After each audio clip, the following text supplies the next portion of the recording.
जो है history of media, इसका हमने शॉर्ट में थोड़ा बहुत डिस्कस भी किया।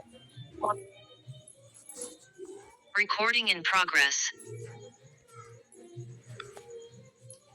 मॉडल्स का मैंने यहाँ पे एंड में आपको एक टेबल सा दे दिया है जिसमें सभी मॉडल्स का शॉर्ट में आपको इन्फॉर्मेशन मिल जाएगी। जैसे एरिस्टोटल है तो किस टाइप का है, फिर इम्पोर्टेंट क्या है, स्पीकर स्पीच ऑडियंस इफेक्ट। ठीक है, इम्पोर्टेंट पॉइंट क्या है इसमें, सबसे ओल्डेस्ट मॉडल है, परसुएशन फोकस्ड है और इसमें फीडबैक नहीं है। ठीक है, एग्जाम्पल पॉलिटिकल गिविंग स्पीच। ठीक है, ऐसे ही सैलन वेबर का भी लीनियर स्टैंडर्ड इनकोडर, नॉइज को ब्रैकेट में दिया इम्पोर्टेंट है तो सारे का ये टेबल आपको इजी रहेगी लास्ट मोमेंट रिवीजन।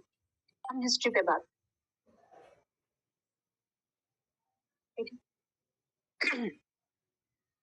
मीडिया का जो हिस्टोरिकल बैकग्राउंड हम देखते हैं, तो जो सबसे पहले कम्युनिकेशन हमको दिखता है, जो जिस तरीके से कम्युनिकेशन किया जाता है वो होते थे इमेज या साइन।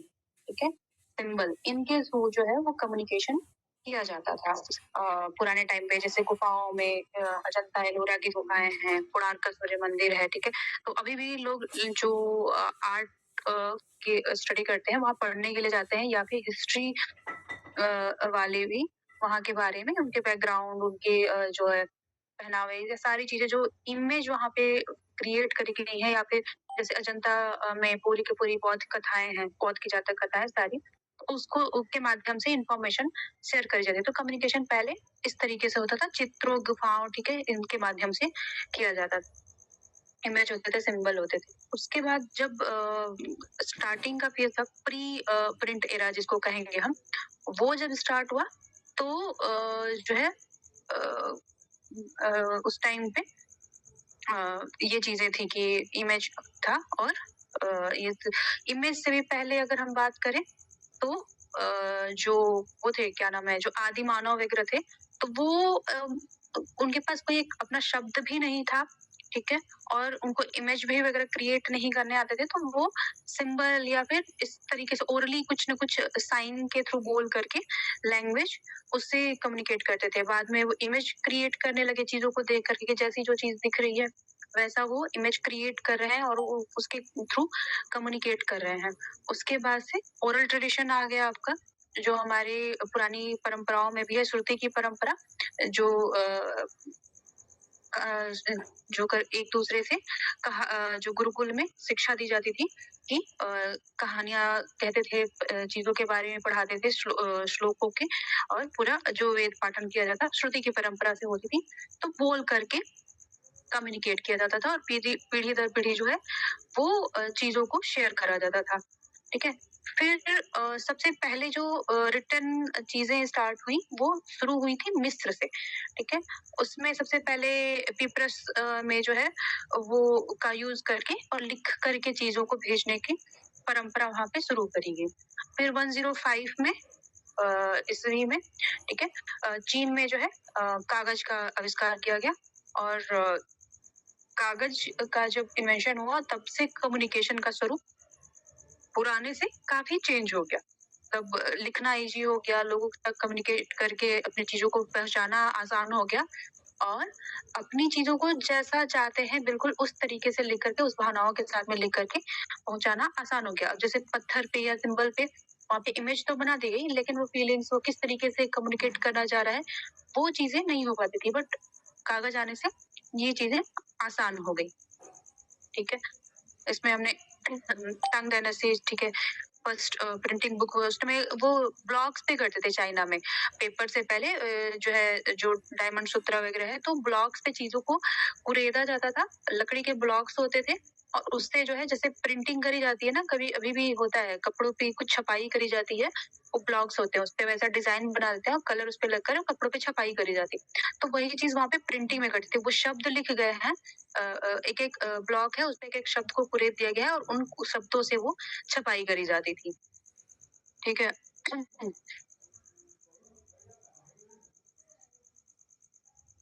17th सेंचुरी में उन्होंने जो है लकड़ी के ब्लॉक पर लिख करके, छाप करके और ब्लॉक प्रिंटिंग स्टार्ट करा था।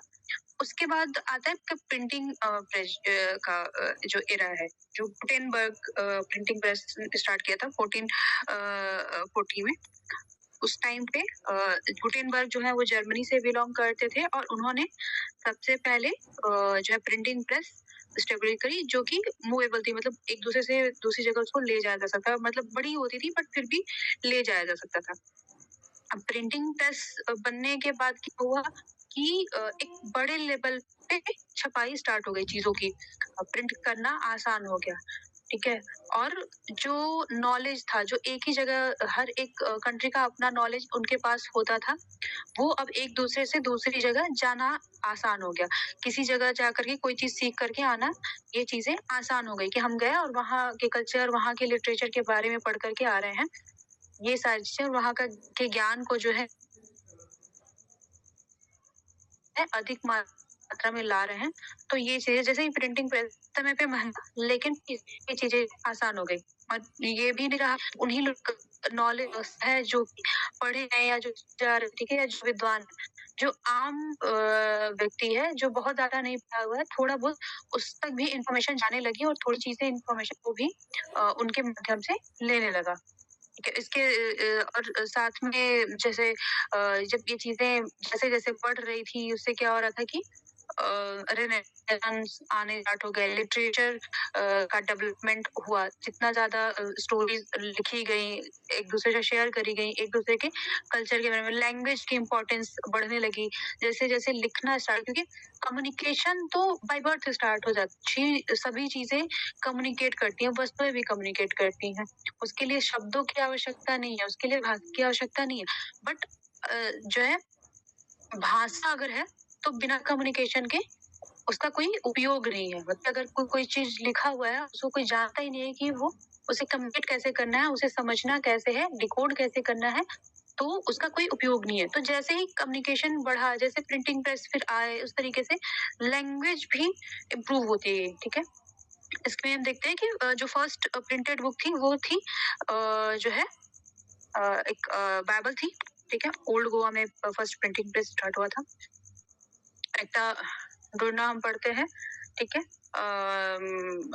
जो कि रोम जो है में था, दुनिया का पहला जो है माना जाता है। गवर्नमेंट अनाउंसमेंट होते थे और उसमें पब्लिक पॉलिसी, जो गवर्नमेंट की पब्लिक के लिए जो इम्पोर्टेंट चीज़ें होती थी, उसको जो है लोगों को इन्फॉर्म करने के लिए किया जाता था, ठीक है?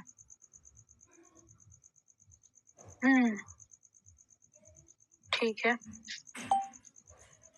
और जो है वर्ल्ड का फर्स्ट न्यूज़पेपर जो है उसको बोलते हैं उस टाइम पे जो चलते थे न्यूज़ लेटर, उनको क्या कहते थे, छोटे-छोटे न्यूज़ लेटर्स होते थे, बड़े न्यूज़पेपर नहीं होते थे। एक लेटर के फॉर्म में चलते थे। एक सीरीज़ है, मुझे नाम उसका अभी नहीं याद आ रहा। कुछ तो बकिंघम से रिलेटेड कुछ है वो। तो उसपे वो दिखाया हुआ है वो इमेज कि वो एक-एक जैसे अभी के टाइम पे समझ लीजिए कि कोई नोटिस एक निकलता है ए4 साइज़ पे, कुछ ऐसा होता था और उसपे की जो खबरें होती हैं, वो लिखी होती थी। तो इस तरीके का वो होता था, उसको न्यूज़ लेटर्स बोलते थे। और उनको कोरांटोस भी कहा जाता था। मेनली मतलब उसका नाम वहाँ पे कोरांटोस था और ऐसे लोग उसको बोलते थे कि न्यूज़ लेटर आया हुआ है, ठीक है?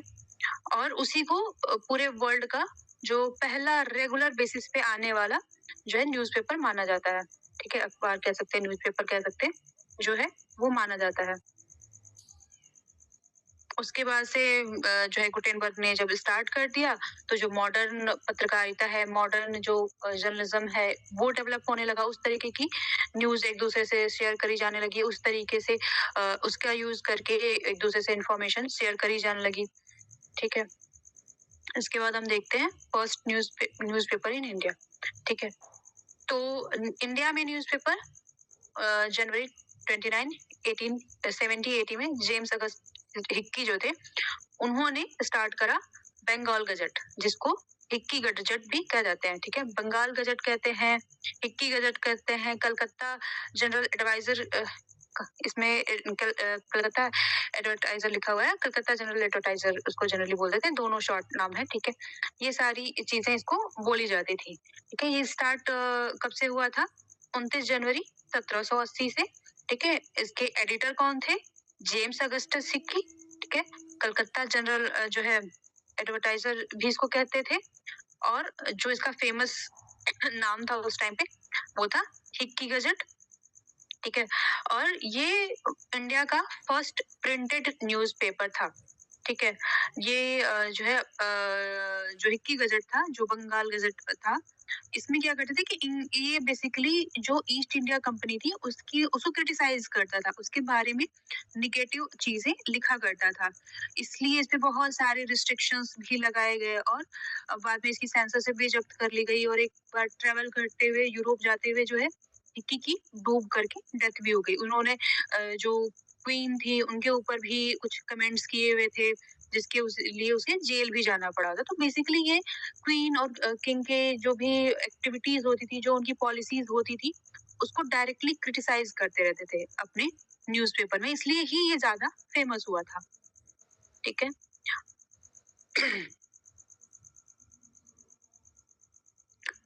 उसके बाद से जो और फेमस हिक्की के बाद से बंगाल गज़ट के बाद से जो फेमस न्यूज़पेपर थे उनमें है मद्रास कुरियर, ठीक है? 1785 में मद्रास कुरियर चेन्नई से स्टार्ट हुआ था और ये मद्रास प्रेस का फर्स्ट न्यूज़पेपर था और इसमें क्या होती थी कि जो गवर्नमेंट की पॉलिसीज़ हैं और जो बिज़नेस से रिलेटेड इन्फॉर्मेशन है वो जो है मद्रास कुरियर पब्लिश करता था। इसके बाद से मद्रास गज़ट आया 1795 में, ठीक है? और उसके बाद से बॉम्बे हेराल्ड, ठीक है? ठीक है। 1789 में मुंबई से बॉम्बे हेराल्ड आया। इसमें जो है वही बिज़नेस की खबर इसमें भी होती थी और जो है जो ब्रिटिश जो लीडर्स थे, जो सीनियर अधिकारी थे, उनके लिए बेसिकली इन्फॉर्मेशन इसमें होती थी। उनके लिए चीज़ें होती थी जिसको फॉलो करते थे। तो बेसिकली ये आम पब्लिक के लिए नहीं होता था। ये ज़्यादातर उन लोगों के लिए होता था जो कि ब्रिटिशर्स थे, ठीक है? उसके बाद से कन्नड़ा समाचार, ठीक है? जो कि फर्स्ट लैंग्वेज न्यूज़पेपर कहा जाता था, ठीक है? भारतीय द्वारा जो है इसको फर्स्ट इंडियन लैंग्वेज न्यूज़पेपर कहा जाता है, लेकिन इसको जो है स्टार्ट जो है इंडिया ने नहीं किया था। बट फॉरेन जो मिशनरीज थे उन्होंने इसको जो है स्टार्ट करा था। रीजन क्या था? जैसे आप अभी भी देखेंगे कि कोई आप जिस स्टेट से बिलोंग करते हैं, जिस कल्चर से बिलोंग करते हैं, आप अगर किसी नई जगह जाकर के रह रहे हैं और वहां पे आपकी भाषा से संबंधित, आपके कल्चर से संबंधित अगर कोई व्यक्ति मिल जाता है, तो आप उसके साथ बहुत कंफर्टेबल फील करते हैं और आपको लगता है कि कोई एकदम नई सी जगह पे कोई तो अपना मिल गया। तो इन्होंने लगा कि हम पब्लिक से कनेक्ट नहीं कर पा रहे हैं और बगावत बढ़ रही है हमारे जो है अगेंस्ट में, तो किस तरीके से अपनी चीजें उनको पहुंचाई जाए और उनसे कनेक्ट किया जाए। इसलिए उन्होंने क्या करा कि उनके लैंग्वेज में न्यूज़पेपर निकालने का सोचा, जिससे कि जो है उनके साथ कनेक्ट किया जा सके। तो ये कन्नड़ा समाचार कन्नड़ भाषा में जो है वो पब्लिश होता था और जो फॉरेन मिशनरीज थे इन्होंने इसको स्टार्ट किया था और ये जो इंडिया का जो रीजनल लैंग्वेज न्यूज़पेपर है, ये फर्स्ट ऐसा था, ठीक है? उसके बाद से जो फर्स्ट इंडियन लैंग्वेज न्यूज़पेपर है, इंडियन के द्वारा जो स्टार्ट किया गया था उसका जो है बंगाली गज़ट, ठीक है? बाई गंगाधर भट्टाचार्य जी इन 1816 उन्होंने बंगाली गज़ट स्टार्ट किया था 1816 में कलकत्ता से गंगाधर भट्टाचार्य के द्वारा ये स्टार्ट किया गया था और जो इंडियन लैंग्वेज जो है न्यूज़पेपर थे और इंडियंस के द्वारा जो चलाए जाते थे उस तरीके का ये पहला न्यूज़पेपर था। उसके बाद देखते हैं फर्स्ट हिंदी न्यूज़पेपर, ठीक है? तो फर्स्ट हिंदी न्यूज़पेपर था उदंडमार्तंड। उदंडमार्तंड 30 मई 1826 को जो है एस्टेब्लिश हुआ था कोलकाता से और जो इसके एडिटर थे वो थे पंडित युगल किशोर शुक्ल और इसीलिए आज भी जो है जो हिंदी पत्रकारिता दिवस मनाया जाता है, वो आज भी 30 मई को ही मनाया जाता है, 30 मई को ही मनाया जाता है बिकॉज़ उस दिन पहला हिंदी न्यूज़पेपर जो है एस्टेब्लिश हुआ था। कौन-सा? उदंडमातन। उदंडमातन का मतलब होता है उगता हुआ सूरज, ठीक है? उसपे उसका इमेज बना होता था और ये न्यूज़पेपर निकाला जाता था। अ, ये जो है क्योंकि ये लैंग्वेज न्यूज़पेपर था, फिर और इंडिया के द्वारा स्टार्ट करा गया था। तो इसलिए इसको काफ़ी सारी चैलेंजेस जो है फेस करनी पड़ रही थी। इसलिए कुछ टाइम बाद ये जो है बंद कर दिया गया। ठीक है? ये कंटिन्यू लंबे टाइम तक नहीं रहा। इसके बाद से हम देखते हैं कि जो इम्पोर्टेंट इंग्लिश न्यूज़पेपर थे, ठीक है? 19 और 20वीं सेंचुरी के टाइम पे जो इम्पोर्टेंट फेमस न्यूज़पेपर थे English, the Times of India, ठीक है? जो अभी भी चल रहा है। 1861 में एस्टेब्लिश हुआ था, ठीक है? इलाहाबाद से। रुडयार्ड किपलिंग, ठीक है। अ, शुरू में जो है ये क्या करता था, केवल जो ब्रिटिश गवर्नमेंट थी उसकी पॉलिसीज के बारे में, उनकी चीजों को जस्टिफाई करने के लिए केवल इंफॉर्मेशन ये देता था, और ये सब मतलब ब्रिटिश सपोर्टर न्यूज़पेपर था टाइम्स ऑफ इंडिया स्टार्टिंग में। बाद में जो है आज के समय में तो ये बहुत बड़ा जो है डेली न्यूज़पेपर है इंडिया का, इंग्लिश लैंग्वेज का। उसके बाद से द पैनियर 1866 इलाहाबाद से रुडयार्ड किपलिंग ने इसको जो है इसके एडिटर रहे हैं, और 1866 में ये एस्टेब्लिश किया गया था इलाहाबाद में, और रुडयार्ड किपलिंग इसके एडिटर रहे थे। और इसमें क्या जो है ये इंडियन के पॉलिटिक्स में इसका बहुत बड़ा रोल रहा है उस टाइम पे भी, जो है, और लिटरेचर जो है उससे भी ये कनेक्टेड रहा था। स्टार्टिंग के जो इसके फेज थे वो भारतीय साहित्य और भारतीय राजनीति दोनों में जो है इसका कनेक्टिंग टाइम रहा है। दोनों चीजें ये, जैसे अगर कोई चीज शेयर करनी है तो उसमें लोग कविताएं भी लिखते थे, ठीक है? इसमें जो है राजनीति की खबरें भी आती थी, मतलब पॉजिटिव नेगेटिव दोनों ही आती थी, और साथ में साहित्य की चीजें भी रहती थी। इसलिए इसको बोलते हैं कि इसमें लिटरेचर और राजनीति दोनों में इसका इम्पोर्टेंट रोल रहा है। उसके बाद आपका नेक्स्ट है द ट्रिब्यून 1880 में, ठीक है? ट्रिब्यून जो है वो पंजाब से स्टार्ट हुआ था, और ये जो न्यूज़पेपर था द ट्रिब्यून, ये जो है पूरी तरह से पैट्रियट को डिवोटेड था। केवल जो राष्ट्रवादी विचारधारा थी उससे प्रभावित था पूरी तरह से, और उसी को सपोर्ट करता था। उस तरीके की चीजें लोगों में जागृत करने का प्रयास करता था। उसके बाद नेक्स्ट है आपका 1887 से द हिंदू, ठीक है? दक्षिण जो भारत है, साउथ का जो है ये बहुत इम्पोर्टेंट न्यूज़पेपर था उस टाइम पे। सबसे ज्यादा यही उधर ही चल रहा था। अभी आज भी चल रहा है, और आज पूरे इंडिया में फेमस है। तो उस टाइम पे जो स्टार्टिंग फेज था, जब उधर से दक्षिण भारत में साउथ में ये चलता था, और जो है आज के टाइम पे एडिटोरियल वगैरह जो है इसकी इम्पोर्टेंस की वजह से आज भी इसको फेमस माना जाता है।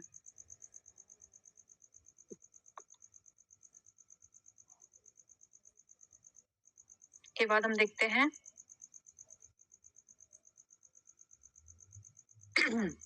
हाईएस्ट जो है सर्कुलेटेड न्यूज़पेपर, अभी जो है दैनिक भास्कर है,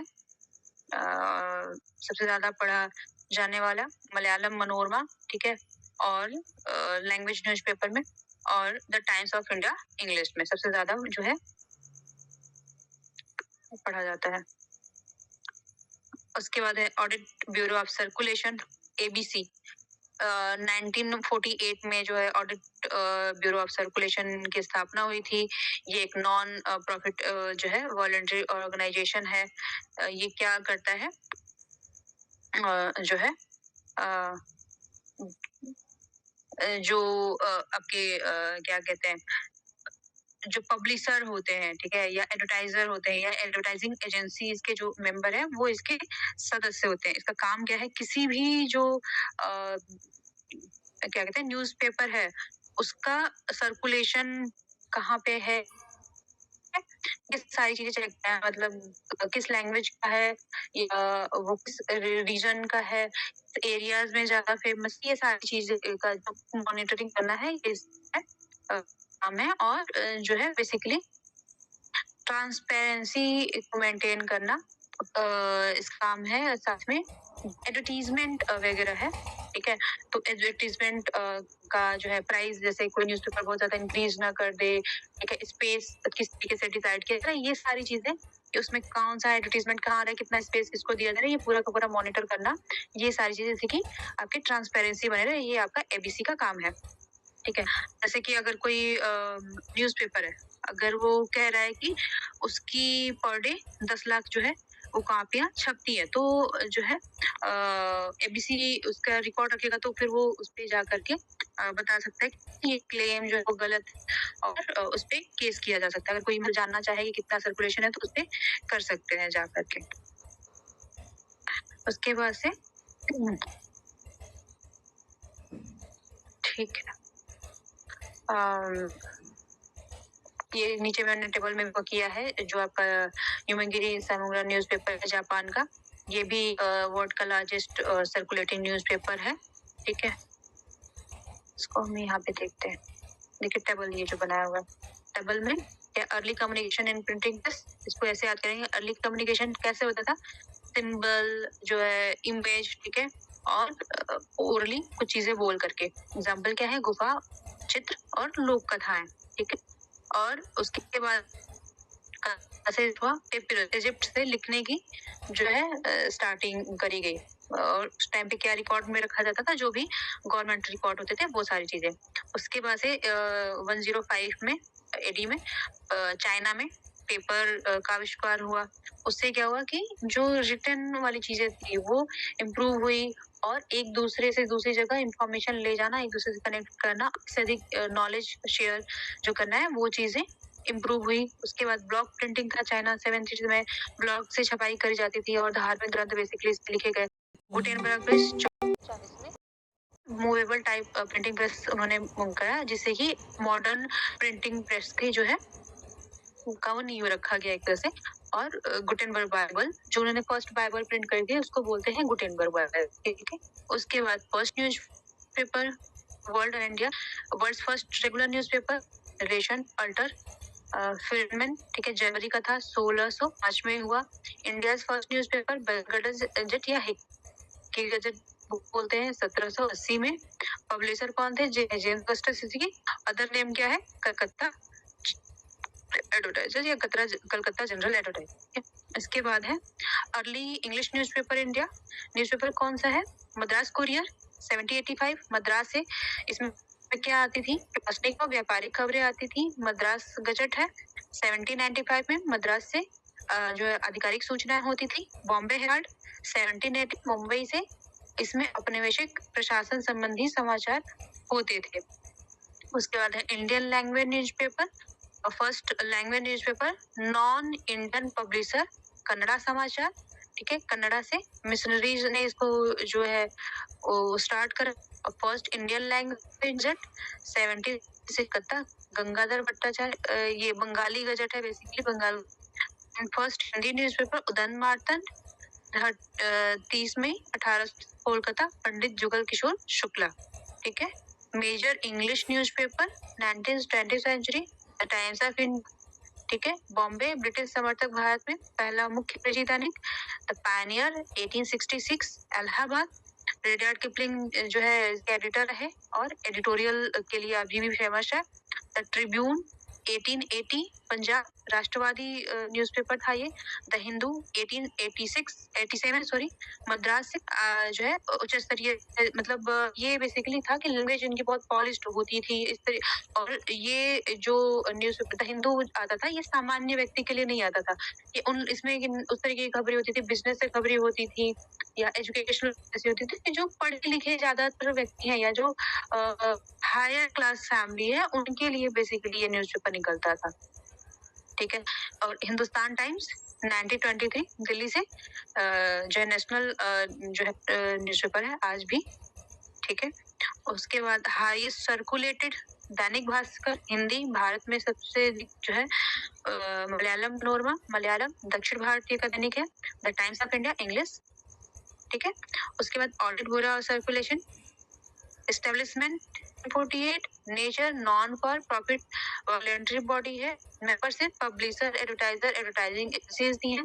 फंक्शन क्या है? अखबारों की वास्तविक सर्कुलेशन की जांच और पारदर्शिता सुनिश्चित करना। लार्जेस्ट सर्कुलेशन न्यूज़पेपर वर्ल्ड, पूरे वर्ल्ड में कौन है? तो योमिuri सेंबु, जापान की, ठीक है। इसको तो शायद मैंने, अच्छा ये फर्स्ट वाला मुझे डिलीट करना था, ये पुराना डेटा पड़ा हुआ था, ये नीचे वाला इस आज का मैंने इसमें, ठीक है। ये जापान का 6.2 billion morning, 1.5 billion million evening में, टोटल 7.7 मिलियन जो है ये पब्लिश होता है डेली।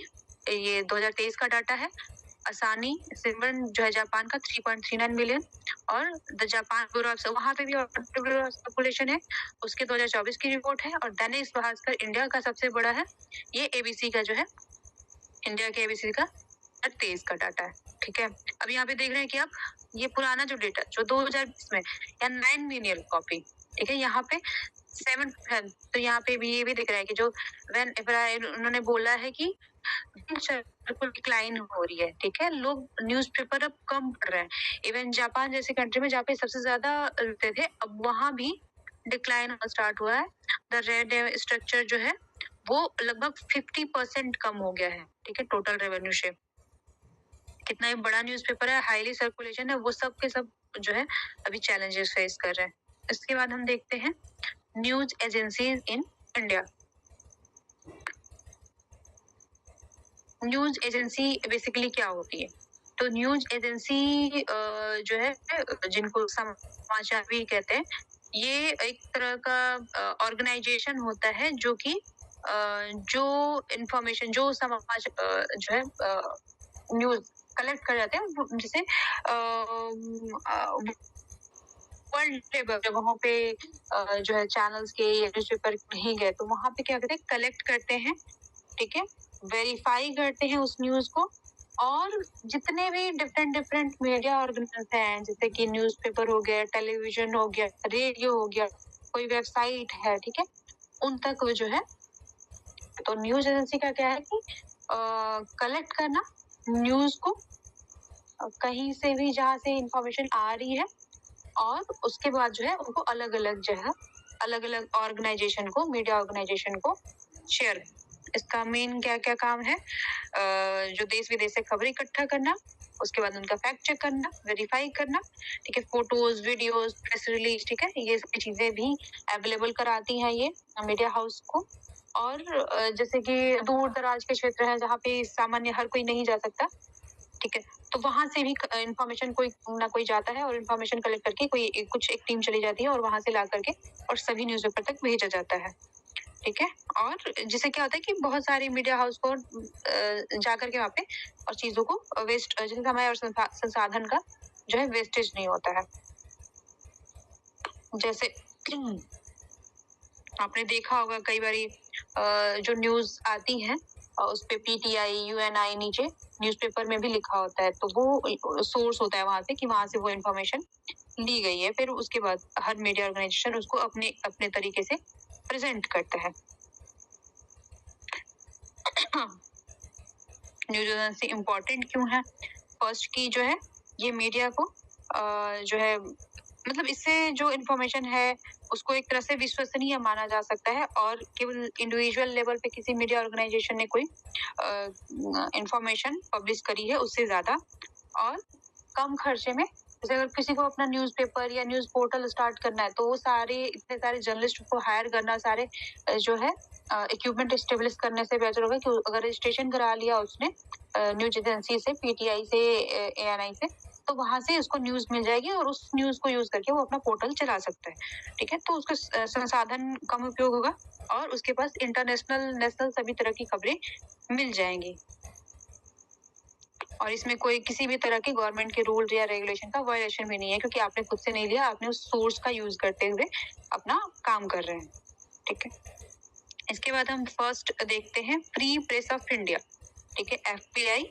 ये 1920 में स्टैब्लिश किया गया था, फर्स्ट इंडियन न्यूज एजेंसी माना जाता है। इसके जो संस्थापक थे वो हैं स्वामीनाथन सदाशिवम, ठीक है, स्वामीनाथन सदाशिवम जी ने इसको एस्टेब्लिश किया था 1920 में, ठीक है। और ये जो न्यूज एजेंसी थी वो एक नेशनलिस्ट न्यूज एजेंसी थी, जो स्वतंत्र भारत को जो सपोर्ट कर रहे थे, उस तरीके की न्यूज़ एजेंसी थी, ठीक है? ये पहली जो है भारतीय द्वारा जो स्थापित की गई और उसी के द्वारा मतलब भारतीयों के द्वारा ही चलाई जाने वाली एजेंसी थी, ठीक है? और ये जो है ब्रिटिश राज की, क्योंकि नेशनलिस्ट में हमने बात करी कि जो ब्रिटिश गवर्नमेंट थी उसके अगेंस्ट अपने ओपिनियन को प्रेज़ेंट करती थी और इसने जो है इंडिया के जो है स्वतंत्रता आंदोलन में काफ़ी अपना इम्पोर्टेंट रोल प्ले किया, ठीक है? उसके बाद 1934 में एफपीआई का इंडियन डेली टेलीग्राफ के साथ में मर्ज हो गया और उसके बाद ये बन गया associated press of India, API, ठीक है?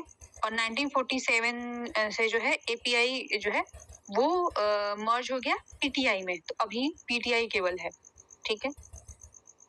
API associated press of India हो गया, पहले फ्री प्रेस ऑफ इंडिया था, फिर मर्ज हुआ 1934 में, 1920 में बना, 1934 में एसोसिएटेड प्रेस ऑफ इंडिया हो गया मर्ज होके टेलीग्राफ के साथ, फिर 1947 में एपीआई मर्ज होकर के जो है प्रेस ट्रस्ट ऑफ इंडिया मतलब पीटीआई में ही वो मर्ज ही हो गया, अलग कुछ नहीं बना, वो पीटीआई में मर्ज हो गया, पीटीआई पहले से।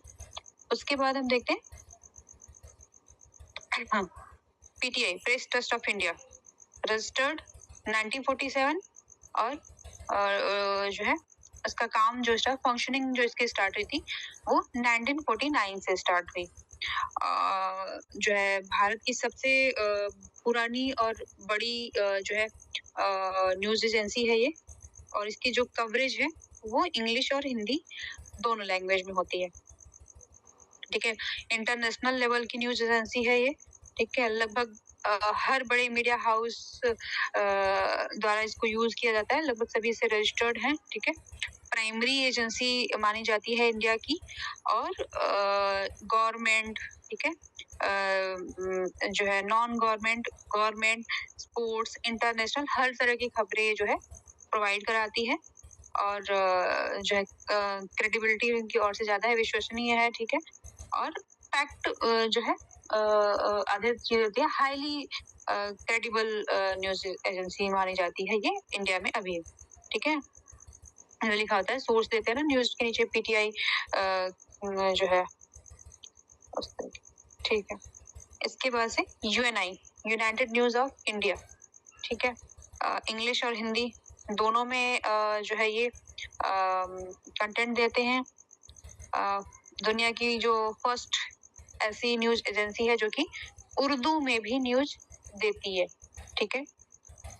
और इसमें जो है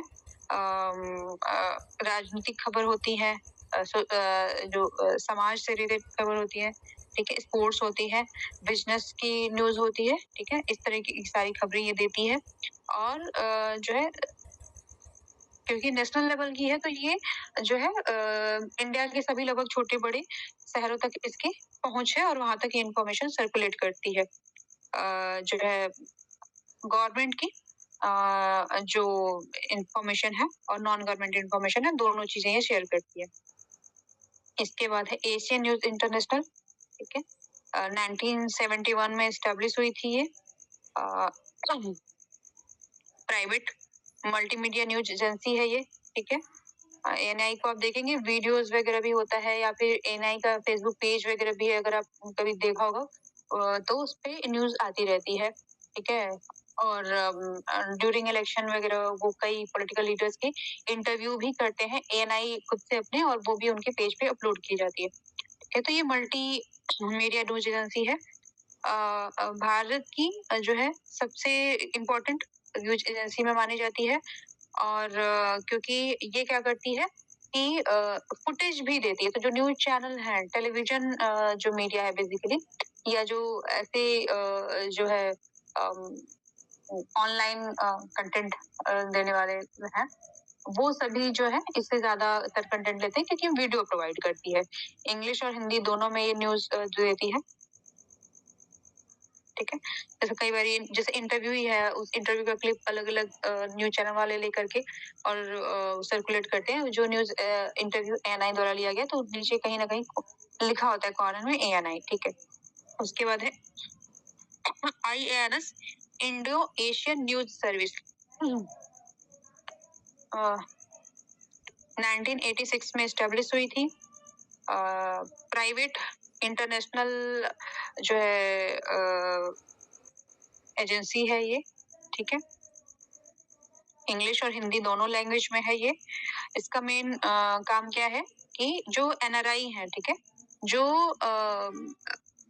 भारतीय भारत से बाहर की जो है नागरिकता उन्होंने ले रखी हुई है, उनसे जुड़ी खबरों को ये ज्यादातर देती है, ठीक है। और जो south Asia based news basically ये कवर करती है। और सबसे ज्यादा इसका उपयोग डिजिटल जो न्यूज पोर्टल्स हैं वो करते हैं, ठीक है। इसके बाद हिंदुस्तान समाचार 1948 में स्टेब्लिश हुआ।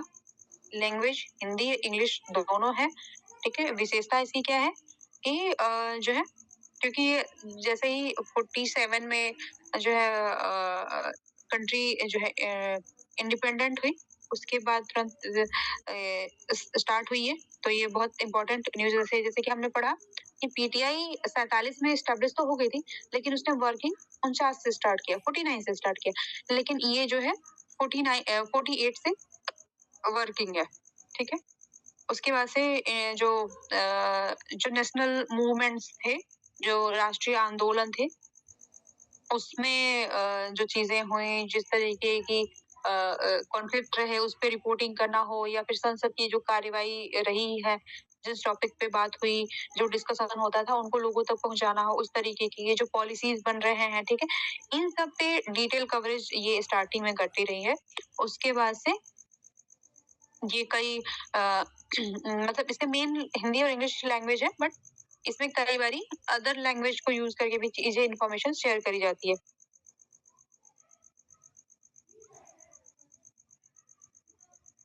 उसके बाद है आपका इंटरनेशनल न्यूज एजेंसी। वो न्यूज एजेंसी जो कि दुनिया भर के जो मीडिया ऑर्गेनाइजेशन है उनको कंटेंट या न्यूज या इंफॉर्मेशन वो प्रोवाइड करती है, जिससे कि इंफॉर्मेशन फ्लो इंटरनेशनल लेवल पे बना रहता है। इसमें फर्स्ट है एसोसिएटेड प्रेस, AP 1846 में स्टेब्लिश हुई थी USA में, ठीक है। ओल्डेस्ट न्यूज एजेंसी कही जाती है, नॉन प्रॉफिट कोऑपरेटिव एजेंसी है ये, ठीक है। इसके जो रजिस्टर्ड न्यूज़पेपर है, ठीक है, वो मिल करके इसको चलाते हैं। इम्पोर्टेंस क्या है कि सबसे ओल्डेस्ट न्यूज एजेंसी संगठन में से ही एक है। उसके बाद जो है इसका जो मेन सोर्स होता है AP का, ये इंटरनेशनल न्यूज होते हैं, ठीक है। कहीं भी अगर जैसे कि चाहे वो इजराइल फिलिस्तीन वॉर हो रहा है या कहीं भी, तो वहां पर जा करके वो रिपोर्टर जाते हैं। इस बीच में कुछ हुआ था कि जो है सप्लाईज नहीं पहुंच पा रही है, तो वहां पे भी ये लोग जाते हैं और वो कंटेंट बाहर लाने का प्रयास करते हैं इंटरनेशनल लेवल पे। बेसिकली कि इनका जो मेन फोकस होता है वो इंटरनेशनल न्यूज होता है, ठीक है।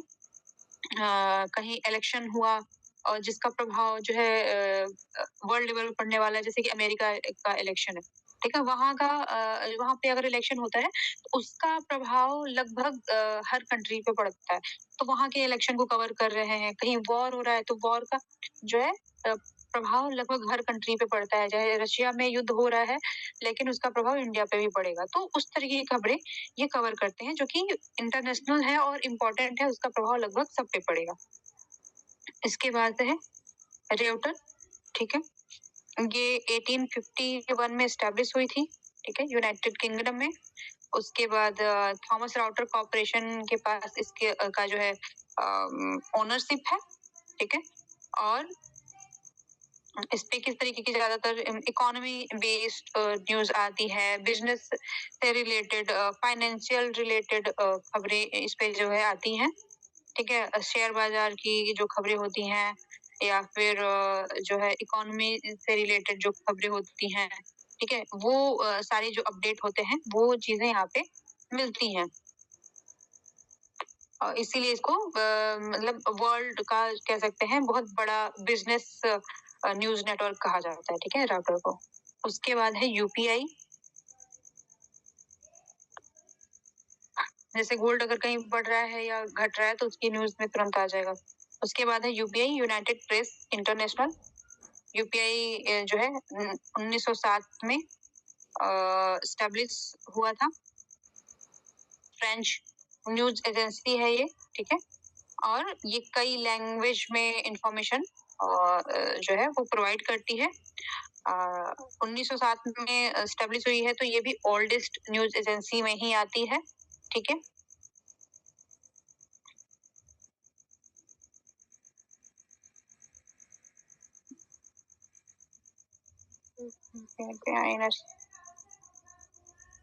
अच्छा, ठीक है। यूनाइटेड प्रेस था जो है 1907 में, ठीक है?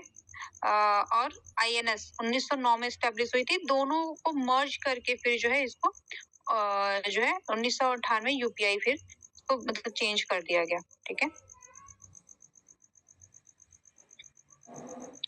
इसके बाद है इसके इम्पोर्टेंट कि जो गवर्नमेंट है या टेक्नोलॉजी से, साइंस से इस तरीके की जो खबरें हैं, ठीक है? उस पे डिटेल खबरें ये देती है और न्यूज़ वर्ल्ड कम्युनिकेशंस की जो है अभी भी उस जो है उससे कनेक्टेड है और साइंस टेक्नोलॉजी की मेनली खबरें ये जो है सर्कुलेट करती हैं।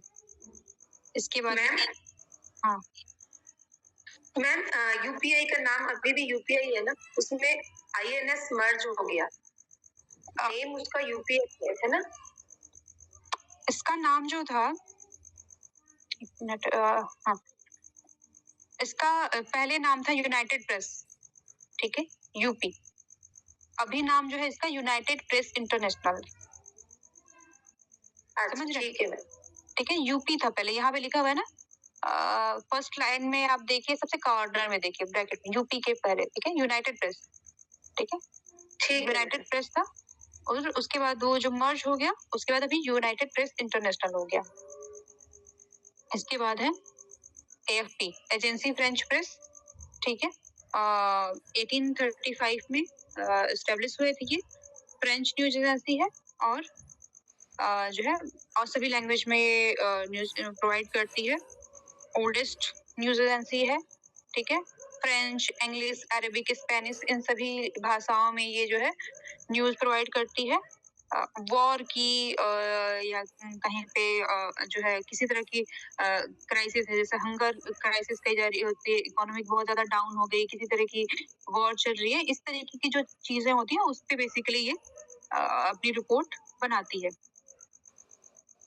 ठीक है? तो हमने अभी न्यूज एजेंसी सारी पढ़ी। यहाँ पे फिर मैंने वही ब्रैकेट दे दिया हुआ है। एफपीआई 1920 इंग्लिश, पहली भारतीय स्वामित्व वाली एजेंसी, ठीक है? पहले एफपीआई बनी, फिर पीटीआई का हिस्सा हो गई। पीटीआई 45 में स्टार्ट हुई, ठीक है? 49 से वर्क कर रही है, इंग्लिश, हिंदी, ठीक है? ये सारी चीजें मुझे लग रहा है कि अभी तुरंत हमने इसको पढ़ा है तो इसको फिर से रिपीट करने की आवश्यकता है। ये आपके लिए मैंने टेबल में, मुझे ये बहुत इजी लगता है, मतलब मैं अपने पढ़ते टाइम भी टेबल बनाते रहती थी कंटेंट का, क्योंकि पूरे मतलब मैं थोड़ी सी आलसी थी कह सकते हैं, पूरा लिखना मेरे लिए बड़ा मुश्किल काम भी होता था, तो ये मैं यही करती थी। तो मुझे ये अच्छा भी लगता है, तो इसलिए मैं इसको ऐड भी कर देती हूँ कि लास्ट टाइम अगर नहीं टाइम मिला पूरा का पूरा कंटेंट पढ़ने का, इतना तो पढ़ लेंगे तो चीजें पता रहेंगी, ठीक है? तो हाँ मैम, इससे बहुत इजी हो जाएगा जो टेबल दिया है ना आपने। हाँ, इसीलिए इसको ऐड कर दिया। तो ठीक है, आगे का मुझे लग रहा है कि टाइम कम है तो नहीं कर पाएंगे, तो बाकी का हम जो है मीडिया ऑर्गेनाइजेशंस ये कल पढ़ेंगे। इतने में कुछ पूछना है? ये 3 मिनट में क्या ही पढ़ेंगे, थोड़ा सा है तो पढ़ ही सकते हैं, ठीक है? देखते हैं, ठीक है? मीडिया ऑर्गेनाइजेशन एक दो अगर डिस्कस कर लेते हैं तो कर ही लेते हैं। फर्स्ट है प्रेस इंफॉर्मेशन ब्यूरो, ठीक है? ये सारी जो मीडिया ऑर्गेनाइजेशन हम पढ़ेंगे ये आते हैं ministry of information and broadcasting, ठीक है? इसके अंतर्गत आते हैं शॉर्ट में MOIB, ठीक है? Ministry of information and broadcasting लिखा है। भारत जो है सरकार के सूचना और प्रसारण मंत्रालय जो है उसके अंतर्गत आता है। ये इन्फॉर्मेशन जो शेयर की जाती है उसके डिटेल इन्फॉर्मेशन होती है, ठीक है। इसमें फर्स्ट ऑर्गेनाइजेशन है आपका प्रेस इंफॉर्मेशन ब्यूरो, पीआईबी। 1946 में एस्टेब्लिश हुई थी ये। प्रेस इंफॉर्मेशन ब्यूरो जो है वो गवर्नमेंट ऑफ इंडिया का एक जो है आधिकारिक कम्युनिकेशन कह सकते हैं या मीडिया जो है विभाग है। ये जो सभी मिनिस्ट्रीज हैं, जो गवर्नमेंट की पॉलिसीज हैं, ठीक है, और जो उनकी मतलब उपलब्धियां हैं, जो अचीवमेंट्स हैं, ठीक है, उसकी इंफॉर्मेशन लोगों तक पहुंचाती है, ठीक है। वो न्यूज़पेपर्स को देती है जिससे कि वो सर्कुलेट किया जाता है। और मतलब वो आधिकारिक और ऑफिशियल इंफॉर्मेशन होता है। उस पे फिर ये नहीं होगा कि ये फेक न्यूज़ आ गई कि गवर्नमेंट ने ऐसा किया नहीं है। वहाँ से जो पीआईबी से जो इंफॉर्मेशन आ रही है वो ऑथेंटिक इंफॉर्मेशन होगी गवर्नमेंट की। फर्स्ट इसका जो काम क्या-क्या है इसके हैं, पहला है कि जो सेंट्रल गवर्नमेंट है उससे जो भी चीज़ें हो रही है, उसकी पॉलिसीज़, उसकी अचीवमेंट या जो भी उसकी है चीज़ें, उसको लोगों तक पहुँचाना, ठीक है। और ये जो है हिंदी, इंग्लिश, उर्दू तीनों लैंग्वेज में इंफॉर्मेशन देती है हर तरह के न्यूज़पेपर एजेंसीज को, ठीक है। उसके बाद प्रेस रिलीज जारी करना, गवर्नमेंट की जो प्रेस रिलीज जारी होती है कि ये पॉलिसी बन रही है या ये कोई कानून बनना है, जो गवर्नमेंट जो भी प्रेस रिलीज जारी करेगी वो पीआईबी से ही जारी होती है। उसके बाद से गवर्नमेंट को किसी मिनिस्टर को, जैसे पीएम को अगर कोई प्रेस कॉन्फ्रेंस करना है तो उसका पूरा पूरा मैनेजमेंट करना, उसको ऑर्गेनाइज करना, ये काम जो है पीआईबी का होता है। अगर करना है प्रेस कॉन्फ्रेंस तो पूरी की पूरी जिम्मेदारी पीआईबी के पास, ये कब कराना है, कैसे कराना है, कितने टाइम तक कराना है, किन मुद्दों पे बात होनी है, ये सारी जिम्मेदारी। उसके बाद से जो अलग अलग मिनिस्ट्रीज हैं उसकी इंफॉर्मेशन मीडिया में क्या, कब और कितनी देनी है, ये भी जिम्मेदारी पीआईबी की होती है, ठीक है। वही पूरी की पूरी इंफॉर्मेशन देती है। उसके बाद है जो फैक्ट चेकिंग वाली चीजें हैं कि अगर फेक न्यूज बाहर आ गई है तो उसको जो है चेक करना कि क्या गलत है, क्या सही है और कैसे उसको करेक्ट करना है, ये सारी चीजें वो करती हुई है। कौन-कौन से लैंग्वेज में ये इंफॉर्मेशन देती है? हिंदी, इंग्लिश, उर्दू और इसके अलावा 14 अलग और भाषाओं में ये जो है इंफॉर्मेशन, जैसे प्रेस रिलीज आ रहा है तो सभी इतनी सारी भाषाओं में वो जारी करती है। जैसे कि अगर गवर्नमेंट ऑफ इंडिया ने किसी कोई योजना उसको जो है स्टार्ट करना है तो सबसे पहले उसकी जानकारी पीआईबी के पास जाएगी। फिर वो पीआईबी उसको जितनी इंफॉर्मेशन पब्लिक में देनी होगी, जैसे हमने गेट कीपिंग थ्योरी पढ़ी थी, तो उतनी इंफॉर्मेशन लिख करके एक प्रेस रिलीज जारी करेगी, मीडिया को दी जाएगी। फिर मीडिया और न्यूज चैनल आपको जो है वो पूरी पूरी इंफॉर्मेशन देते हैं। क्लियर है?